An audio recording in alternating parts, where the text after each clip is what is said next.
Freedom, a Social Reality, 32nd Sunday in Ordinary Time, Year B. The first reading describes the prophet Elijah approaching the city of Zarephath. He is hungry and likely tired from his journey.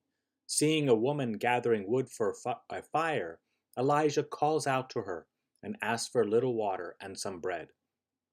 The woman responds by saying that she has only a little flour and oil to make bread for herself and for her son.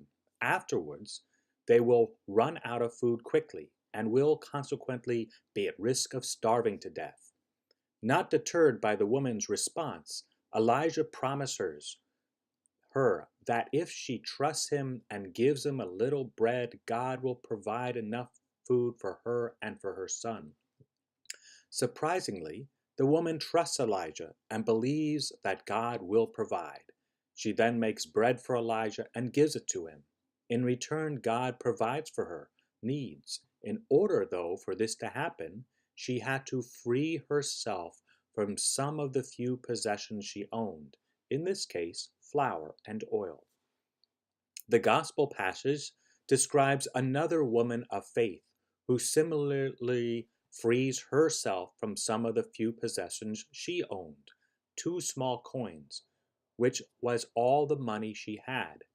Noticing this woman's great faith, which others likely overlooked, Jesus praises her.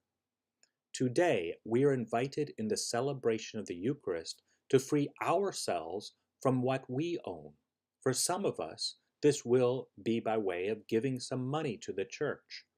All of us, though, are invited by Jesus to free ourselves by offering our own being, our own selves, along with the offertory gifts of bread and wine that will become the body and blood of Jesus. May we offer ourselves entirely to Jesus so as to be incorporated more deeply into his mystical body, the church, of which by our baptisms we are the members and Christ is our head. And when we receive the Eucharist, this membership becomes intensified. In this social reality of the church, we experience a shared freedom. This type of freedom, shared freedom, participated freedom, is the freedom that is proper to us since we are social creatures.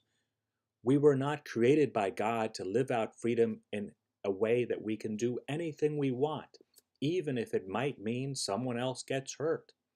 Rather, God calls us to share our freedom by living harmoniously with others who also want to live free. For us to experience this freedom that corresponds to our nature as social, as made in the social reality of God who is triune, reminds Benedict XVI, it is necessary, at minimum, to live in accordance with the Ten Commandments, and by so doing, we will experience the greatest freedom of all, the freedom of being relational, of coexisting, a term Benedict XVI uses, coexisting with others in harmony, in peace, and in love. God bless.